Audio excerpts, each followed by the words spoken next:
Well, this has been a long time coming and a very special treat. I'm not going to reveal the messages back and forth, but I've been trying to make this happen for a while, and you're kind enough to join us here today. I'm here with the legendary Michael Bisping, brought to you by Manscaped, 20% off with the code word submission. Michael, I got to ask you, dude, I saw the photo of you in DDP. You're a trim 222, and you're going, this guy right here is cutting down, and he's massive. He looks absolutely gigantic. Now, I think the perspective, maybe he was standing a little closer to the camera or something. That's what I'm going to say as an alpha male, you know. But he is a big middleweight. He's gigantic. In fact, he told me at that time when we did that picture, he was 215 pounds. So he's got a 30-pound weight cut, which is significant to say the least. And I told him when I was fighting, I always tried to make sure that I showed up at the host hotel at 200 pounds. So he's got 15 pounds on top of the cut that I used to do. So yeah, he's a big old boy, but he knows what he's doing.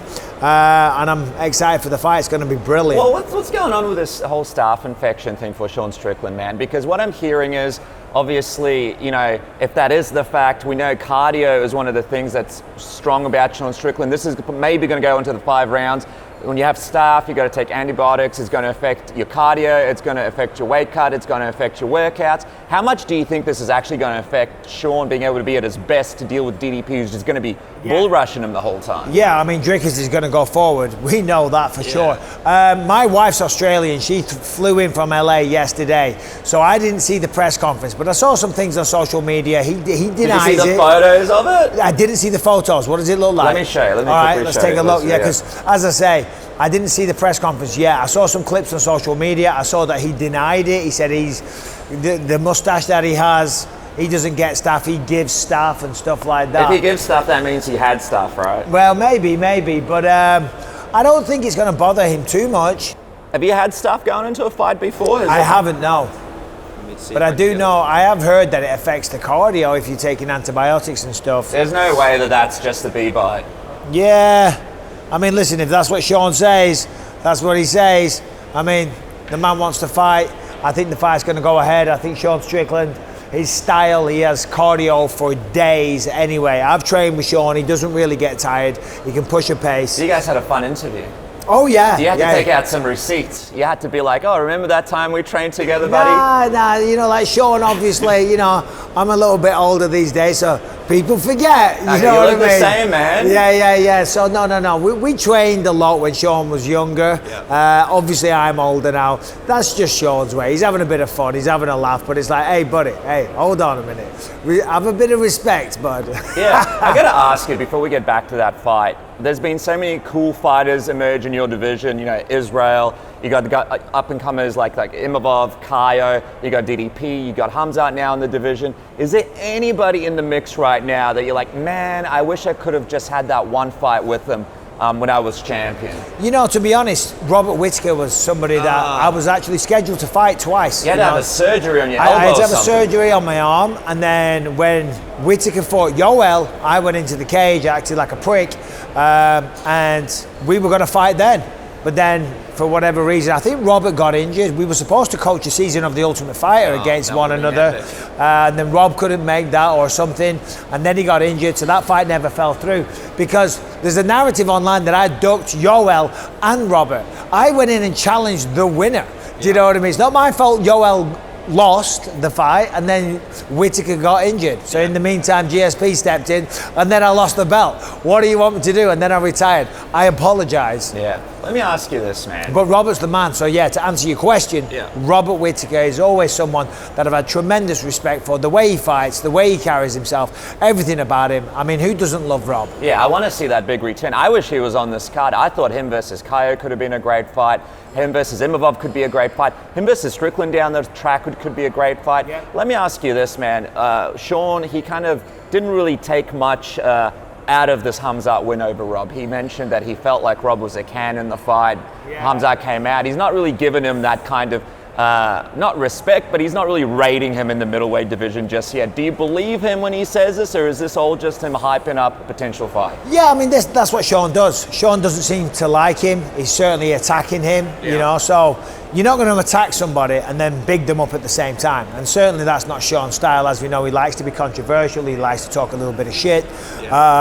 We have heard stories that apparently when they trained, and somebody told me the other day that Khamzat had his way and was choking him out and tapping him out and stuff like that.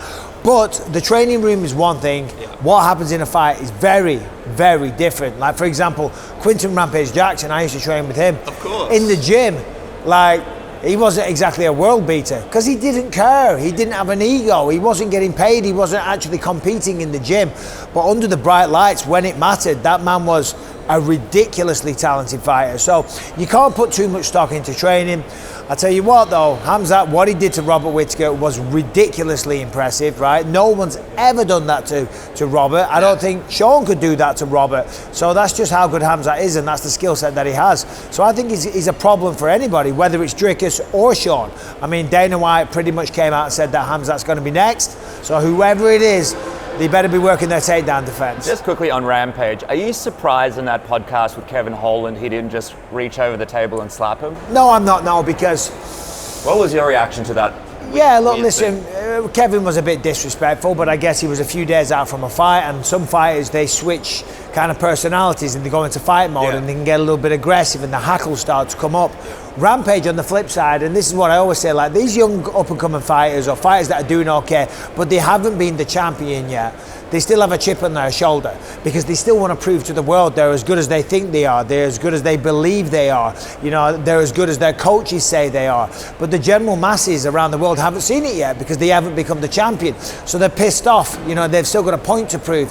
When you've become the champion, when you've defended the belt, when you've done this for years and years, you haven't got anything to prove. So I was not surprised that Rampage was very cool. The reality is, Rampage is not a guy that you want to piss off. You've seen him get annoyed at people. Once or twice. Many, many times. The man's an animal. The man's an animal, trust me. He doesn't know anything about calibers, but I'm pretty sure he knows a lot about taking care of business outside the ring. Let me just come back to this fight. People are saying Khamzat is going to be the next champion. They're saying he's going to be a tough matchup for both DDP or Sean Strickland, no matter who wins this Sunday. Out of those two, who do you think is a tougher fight for Khamzat? A tougher fight for Khamzat, Dricus du Plessis, just because of the sheer physicality of the guy, the strength that he has.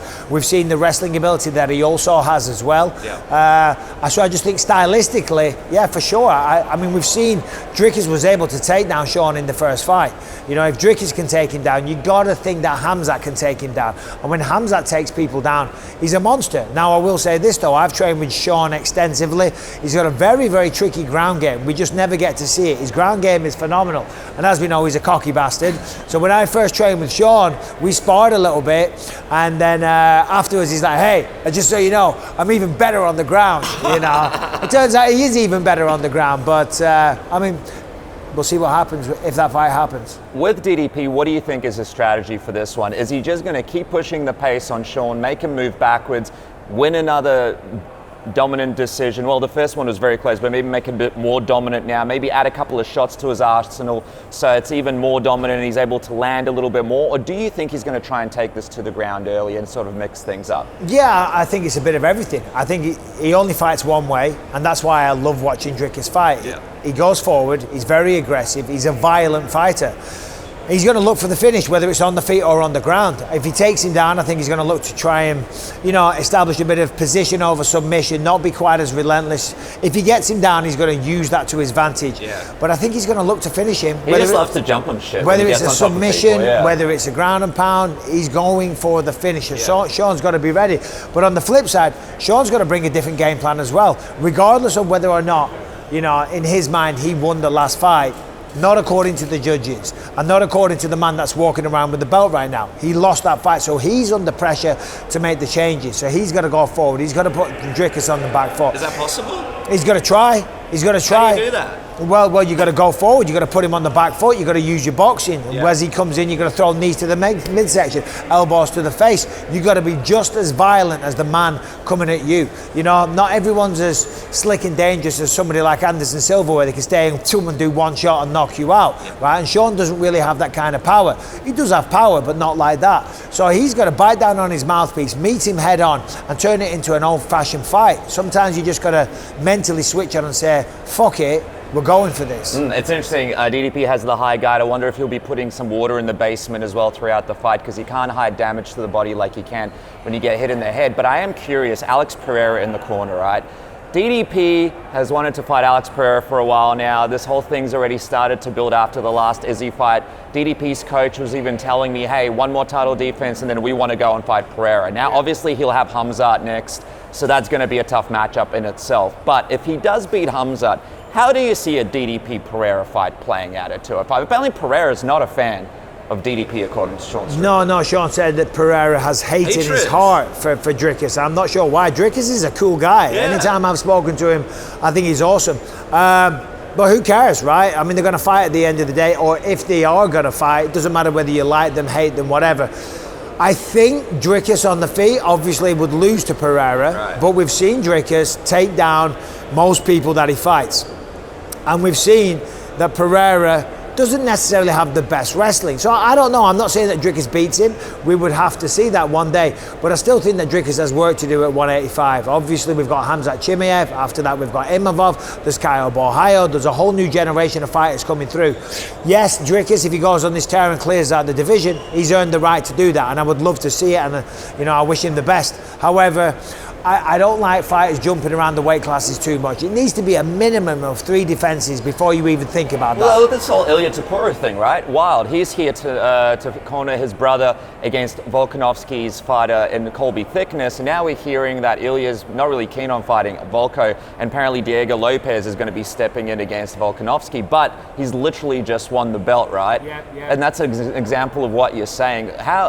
What would your reaction be if Ilya's moving up straight away without even defending that belt? Well, he defended against Max Holloway, knocked out Max Holloway, so that's a big one.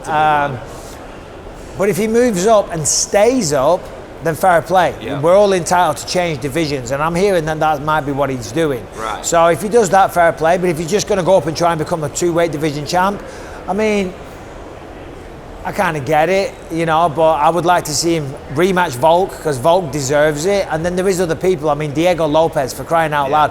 If Volk fights Diego Lopez, as you say they're going to, if that happens, the winner of that deserves a title fight, that's for sure. It's interesting, though, because for Volko, if he comes back with that lightweight belt, that's not a bad little fight there. Beat him for 145 and then potentially go for 155. Final question. How would you see an Ilia-Islam fight go? Ilia keeps insisting he wants to try and take him down and submit him, beat him at his own game. I think that's just mental warfare. How do you actually see that fight going? I mean, I don't know. I mean, that's an incredible fight. Ilia Topuria is just what he's been able to do, what he's achieved in such a short space. So impressed. So, I mean, and the same with Islam. I mean, Islam's incredible. Nobody can sit here and criticize Islam. The fight style that he has, the way that he's able to use his wrestling to such effectiveness, the striking is always improving and catching up. But then on the flip side, Ilia he's a smaller guy though, so you take 2 guys with great skill sets, the bigger guy's always going to win.